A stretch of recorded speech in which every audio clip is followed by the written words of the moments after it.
Assalamu alaikum.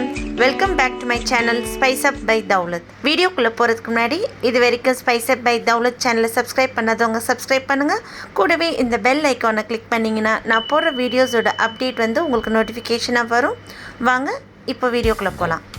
இன்றைக்கி நம்ம சேனலில் நான் ஈதுக்கு என்ன ஸ்வீட் ப்ரிப்பேர் பண்ணுன்றதை தான் காட்ட போகிறேன். சன்னமிக்கை அப்படின்ற ஒரு ஸ்வீட்டு. ஆக்சுவலி இந்த ரெசிபி வந்து ஒரு பர்மீஸ் ரெசிபி.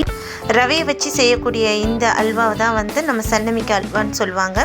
இப்போ நான் ஃபஸ்ட்டு வந்து ரவையை வறுத்து எடுக்க போகிறேன்.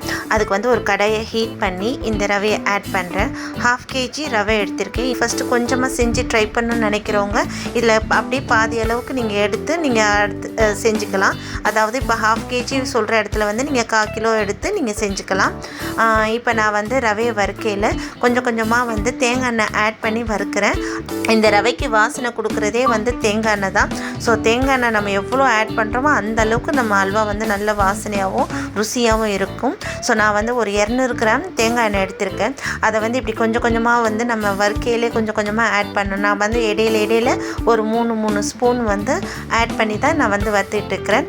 இந்த மாதிரி கைவிடாமல் நம்ம வறுத்து எடுக்கணும். ஸோ அப்படியே அந்த கலர் வந்து இந்த ஒயிட் கலராக இருக்கிற இந்த ரவையோட கலர் வந்து அப்படியே கொஞ்சம் லைட் ப்ரௌன் ஆகிற அளவுக்கு நம்ம வறுக்கணும். ஸோ நீங்கள் வறுக்கையிலே உங்களுக்கு அந்த வாசனை தெரியும். ஸோ அந்த அளவுக்கு நீங்கள் வறுத்து எடுக்கணும். கேஸோட ஃப்ளேம் வந்து நல்லா மீடியமாக வச்சுக்கோங்க. ஏன்னா வந்து நம்மளுக்கு வந்து ரவை கீழே ஒட்டி அதுக்கப்புறம் வந்து அந்த கருப்பாக மட்டும் கலர் மாறிச்சுன்னா உங்கள் அல்வாவோட டேஸ்ட்டே வந்து கெட்டு போயிடும். ஸோ அதனால் வந்து மீடியம் ஃப்ளேம்லேயே வச்சுக்கிட்டு நம்ம வந்து ரவையை வறுத்து எடுக்கணும். 1/2 கிலோ ரவைக்கு வந்து 200 கிராம் தேங்காய் எண்ணெய் வந்து கரெக்டான அளவு.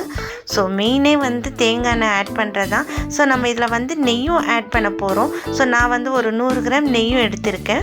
ஸோ அது வந்து எப்போ ஆட் பண்ணுன்றதை நான் சொல்கிறேன். ஃபஸ்ட்டு வறுக்கையில் மட்டும் தேங்காய் எண்ணெய் ஆட் பண்ணி இந்த மாதிரி வறுத்து எடுக்கணும். 20 மினிட்ஸ்க்கு கைவிடாமல் இந்த மாதிரி வறுத்து எடுங்க தேங்காய் எண்ணெயை ஆட் பண்ணி. உண்மையிலே நம்ம அல்வாவோட டேஸ்ட் வந்து உண்மையிலே ரொம்ப ருசியாக இருக்கும். கண்டிப்பாக எங்களோட ஈதுக்கு எங்கள் வீட்டில் வந்து இந்த ரவை அல்வா, அதாவது சன்னமிக்கை அல்வா வந்து கண்டிப்பாக நாங்கள் செய்வோம். ஆக்சுவலி ரவையில் வந்து 2 குவாலிட்டி இருக்குது. ஒன்று வந்து பெரிய ரவை, ஒன்று வந்து பொடி ரவைண்டு. ஸோ நம்ம இந்த மாதிரி அல்வா செய்கிறோம், கேசரி கிண்டுறோம், அந்த மாதிரி ரெசிபி செய்யும் போதெல்லாம் நீங்கள் வந்து பொடி ரவை பார்த்து கேட்டு வாங்குங்க. ஸோ பெரிய ரவை யூஸ் பண்ணிங்கன்னா அது வந்து கொஞ்சம் வேகிறதுக்கு நேரமும் ஆகும். அந்தளவுக்கு அல்வாவுக்கு கேசரிக்கெலாம் நல்லா இருக்காது. ஸோ எப்பயுமே வந்து ரவை வந்து பொடி ரவை தான் இந்த மாதிரி அல்வா செய்கிறதுக்கெலாம் நல்லாயிருக்கும். ஸோ நீங்கள் அந்த விஷயத்தில் கொஞ்சம் கான்சன்ட்ரேட் பண்ணிக்கணும். இப்போ நம்ம ரவை வந்து நல்ல வறுபட்டிருக்கு. அந்த கலரோட சேஞ்சஸ் உங்களுக்கு தெரியும்னு நினைக்கிறேன். இப்போ நம்ம அடுப்பை ஆஃப் பண்ணிடலாம். இதுதான் கரெக்டான பதம். கரெக்டாக 20 மினிட்ஸ் ஆயிடுச்சு நான் ரவையை வறுத்து எடுத்துக்க. இப்போ நான் வந்து ஒரு பெரிய பாத்திரத்தில் வந்து அந்த வறுத்து எடுத்த ரவையை வந்து நான் மாற்றிட்டு, இப்போ நான் வந்து ஒரு தேங்காவை வந்து முழு தேங்காய் ஒன்று வந்து தேங்காய் பால் எடுத்திருக்கேன். இந்த பால் வந்து கெட்டியாக இருக்கணும். ஸோ இது ஃபஸ்ட்டு எடுத்த பால். ஸோ இதை தான் தலைப்பாலுன்னு சொல்லுவாங்க. அந்த பாலை வந்து இப்போ நான் ஆட் பண்ணுறேன். அதோடு வந்து 1/2 கிலோ ரவைக்கு வந்து 1/2 கிலோ சர்க்கரை. ஸோ 1/2 கிலோ சர்க்கரையும் இப்போ நான் ஆட் பண்ணுறேன். அதோட ஒரு முட்டையை வந்து நல்லா பீட் பண்ணி அதையும் வந்து இதோடு நான் சேர்த்துக்கிறேன். இதோட ஒரு சிட்டிகை அளவுக்கு உப்பு சேர்த்துக்கோங்க. ஸ்வீட்டுக்கு வந்து எப்பயுமே ஒரு பிஞ்ச் அளவுக்கு நம்ம உப்பு சேர்க்குறது வந்து கொஞ்சம் நம்மளுக்கு அந்த ஸ்வீட் வந்து எடுத்து கொடுக்கணும்னு சொல்லுவாங்களே, அதாவது ருசி தூக்கி கொடுக்கணுன்றது, அதுக்காக சேர்க்குறோம். ஸோ அதனால் ரொம்ப ஆட் பண்ணிடக்கூடாது. சும்மா ஒரு பிஞ்ச் சால்ட்டு ஆட் பண்ணணும். இப்போ நம்ம இது எல்லாத்தையும் ஆட் பண்ணக்கப்புறம் லோ ஃப்ளேமில் வச்சு நம்ம இதை வந்து கிளறி விட்டுக்கிட்டே இருக்கணும் கைவிடாமல். ஸோ கீழே அடி ஒட்டிடக்கூடாது. இந்த மாதிரி கிளறி விட்டுக்கிட்டே இருக்கையில் இடையில வந்து கொஞ்சம் கொஞ்சமாக நீங்கள் வந்து நெய்யை ஆட் பண்ணி, நான் எடுத்து வச்சுருக்க அந்த 100 கிராம் நெய்யும் வந்து நான் ஆட் பண்ணுறேன். இது வந்து இந்த இருக்கிற நம்ம ஆட் பண்ணியிருக்க தேங்காய் பால், சர்க்கரை இது எல்லாம் நல்லா வந்து கரைஞ்சி அந்த ரவை வந்து அந்த தேங்காய் பாலை வந்து எல்லாத்தையும் உறிஞ்சி அது நல்லா எல்லாம் வத்தினக்கப்புறம் தான் நம்ம அடுப்பு ஆஃப் பண்ணணும். ஸோ திரியை ஃபுல்லாக வச்சுலாம் இது நம்ம கிளறக்கூடாது. நல்லா மீடியம் ஃப்ளேம்லேயே வச்சு இது ஃபுல்லாக நம்ம கிளறிட்டுக்கிட்டே இருக்கணும். அந்த ஒரு தேங்காயில் எடுக்கிற பால் வந்து தலைப்பால், அதாவது தலைப்பாலுன்றது வந்து நம்ம ஃபஸ்ட்டு பாலாக எடுக்கிறோம் பார்த்தீங்களா, அந்த ஃபஸ்ட்டு பாலை தான் நம்ம வந்து தலைப்பாலுன்னு சொல்லுவாங்க. நீங்கள் அடுத்து திருப்பியும் தண்ணி ஆட் பண்ணி திருப்பி அந்த தேங்காயிலேருந்து புழிஞ்சு அதில் எவ்வளோ வந்து பால் வர முடியுமோ அதை எடுக்கிறது தான் செகண்ட் பால், தேர்ட் பால்னு நம்ம சொல்லிக்கிறோம். ஸோ ஃபஸ்ட்டு எடுக்கிறது தான் அந்த தலைப்பாலுன்னுவாங்க. ஸோ நான் எடுத்திருக்க 1/2 கிலோ ரவைக்கு வந்து ஒரு தேங்காய்ன்றது வந்து கரெக்டான அளவு. இப்போ நீங்கள் பார்த்தீங்கன்னா அப்படியே ரவை வந்து கெட்டி ஆகுறது உங்களுக்கு தெரியுதுங்களா? ஸோ இந்த மாதிரி நல்லா அந்த பால் ஃபுல்லாக வற்றி இந்த ரவை நல்லா கெட்டி ஆகணும். அப்புறம் தான் நம்ம வந்து அடுப்பு ஆஃப் பண்ணணும். ஸோ கைவிடாமல் இதே மாதிரி கிளறி விட்டுக்கிட்டே இருங்க. இந்த ஸ்டேஜில் வந்து நீங்கள் கொஞ்சம் கிளறும் போது கொஞ்சம் ஹார்டாக இருக்கும் நம்ம கிளறதுக்கு. ஏன்னா கொஞ்சம் அந்த ரவை கெட்டி ஆகையில் கிளறதுக்கு கொஞ்சம் ஹார்டாக இருக்கும். ஃபுல்லாக கொஞ்சம் கூட அந்த தேங்காய் பால், அதாவது எந்த தண்ணி இல்லாத அளவுக்கு நம்ம வந்து நல்லா வற்ற விட்டு இறக்கணும். ஸோ அதனால் இப்படியே கிளறி விட்டுக்கிட்டே இருங்க.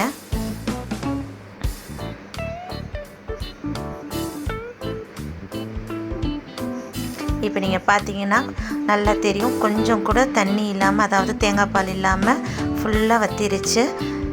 நல்ல சட்டியில் கூட நம்மளோட ரவை வந்து கொஞ்சம் கூட ஒட்டாத அளவுக்கு எப்படி வருது பாருங்கள்.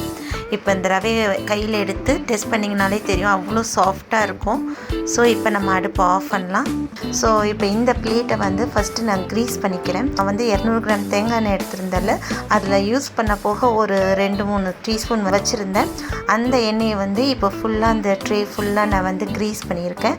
ஆயில் ஆட் பண்ணக்கப்புறம் நம்ம ரெடி பண்ணி வச்சுருக்க அந்த ரவையை வந்து இப்போ இதில் ஆட் பண்ணுறோம்.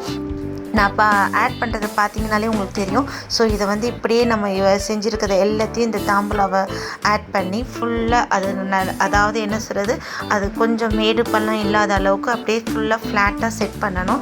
ஸோ இந்த மாதிரி செட் பண்ணக்கப்புறம் அது கொஞ்சம் கொஞ்சமாக நீங்கள் என்ன செய்யுங்க, அந்த தாம்பூலாவை வந்து ஒரே இடத்துல இருக்காமல் கொஞ்சம் கொஞ்சமாக சுற்றி சுற்றி விட்டு எல்லா இடத்துலையும் அந்த ஹீட் படுற அளவுக்கு கொஞ்சம் நேரத்துக்கு ஒரு வாட்டி, ஒரு 5 செகண்டுக்கு ஒரு வாட்டி இப்படி வந்து அந்த தாம்பூலாவை திருப்பி திருப்பி விட்டு எல்லா இடமும் அந்த ஹீட் வந்து சமமாக வர அளவுக்கு நீங்கள் திருப்பி திருப்பி விடணும்.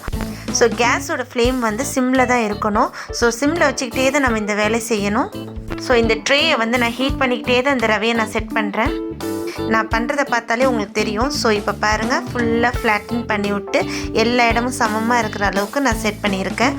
ஸோ இந்த மாதிரி ஸ்ப்ரெட் பண்ணி விடணும் எல்லா இடமும். ரவுண்ட் ஷேப்பில் வைக்கிறா இருந்தாலும் வைக்கலாம். நீங்கள் வந்து இது வந்து ஒரு ஸ்கொயர் ஷேப் ட்ரேயாக இருந்தாலும் அதுலேயும் இதே மாதிரி நீங்கள் செட் பண்ணி எல்லா கார்னர்ஸையும் கரெக்டாக ஒரே சமமாக இருக்கிற மாதிரி நீங்கள் செட் பண்ணி விடணும். அடுத்து இப்போ இதுக்கு மேலே வந்து கசகசா வந்து நான் தூவி விடுறேன். ஒரு 50 கிராம் கசகசா வந்து நான் எடுத்திருக்கேன். கேஸோட ஃப்ளேம் வந்து ஆஃப் பண்ணாதீங்க. இது நம்ம எல்லாம் செட் பண்ணி நம்ம இந்த கசகசா தூவி இறக்குற தொட்டியுமே வந்து சிம்மில் தான் வச்சுக்கிட்டு எல்லா கார்னர்ஸ்லேயும் சமமாக அந்த சூடு போகிற அளவுக்கு நம்ம இந்த ட்ரேயை வந்து சுற்றி சுற்றி விடணும். ஓகே, இப்போ நம்ம இது வந்து அல்வா வந்து செட் ஆயிடுச்சு. ஸோ நான் கேஸ் ஆஃப் பண்ணி இதை இறக்கிடுறேன். இதுக்கு வந்து நீங்கள் கிஸ்மிஸ்ஸு, பாதாம், முந்திரி இதெல்லாம் வந்து பொடியாக நறுக்கி கூட இதில் தூவலாம். பட் எங்களுக்கு வந்து இது ஆரம்ப காலத்துலேருந்து என்ன இந்த சன்னமிக்காய் அல்வாண்டா இப்படி தான் செய்யணும் அப்படின்ற ஒரு பாரம்பரியம் இருக்கிறனால ஸோ நான் அதே ஸ்டெப்பை தான் உங்களுக்கு நான் சொல்லித்தரேன். ஸோ இதில் வந்து நீங்கள் மேலே வந்து கார்னிஷ் பண்ணுறதுக்கு வந்து நீங்கள் பாதாம், பிஸ்தா, முந்திரி எது வேணாலும் ஆட் பண்ணிக்கலாம். ஸோ எப்போல்லாம் இந்த ஸ்வீட் சன்னமிக்காய் அல்வா நான் செய்கிறோன்னா அப்போல்லாம் இந்த பிளேட்டில் தான் நான் வந்து அதை ஊற்றி அதை வந்து நான் செட் பண்ணுறது. ஆக்சுவலி இந்த ஸ்வீட் செய்கிறதுக்கு கண்டிப்பாக ஒரு 3/4 ஹவர்லேருந்து ஒரு 1 ஹவருக்கு டைம் எடுக்கும். ஸோ நான் ஈவினிங் 5 o'clock போல் தான் இதை நான் செய்கிறதுக்கு ஸ்டார்ட் பண்ணேன். ஸோ நான் செஞ்சு முடிக்கிறதுக்கு 6 ஆயிடுச்சு. ஸோ இதை வந்து நான் அப்படியே ஒரு நைட் ஃபுல்லாக வந்து அது ஆறுறதுக்கு நான் செட் ஆகிறதுக்கு நான் அப்படியே வச்சுட்டேன். ஸோ நம்ம டைனிங் டேபிளே இது ஒரு கவர் பண்ணி இதை அப்படியே ஆற விட்டுறணும். ஸோ மறுநாள் காலையில், அதாவது ஈதோட காலையில் தான் நான் இதை வந்து இந்த மாதிரி கட் பண்ணி நான் வந்து சர்வ் பண்ணுவேன். ரவா அல்வா, அதாவது சன்னமிக்காய் வந்து அவ்வளோ சாஃப்டாகவும் அவ்வளோ டேஸ்டியாகவும் இருந்துச்சுங்க. கண்டிப்பாக நீங்களும் உங்கள் வீட்டில் இந்த ரெசிபியை ட்ரை பண்ணி எப்படி இருந்துச்சுன்னு உங்களோட கமெண்ட்டை வந்து ஷேர் பண்ணுங்கள். இன்ஷா அல்லாஹ் அடுத்து உங்களை வந்து ஒரு நல்ல ரெசிபியோடு நான் வந்து சந்திக்கிறேன். அன்டில் தென் பாய், டேக் கேர், அஸ்ஸலாமு அலைக்கும்.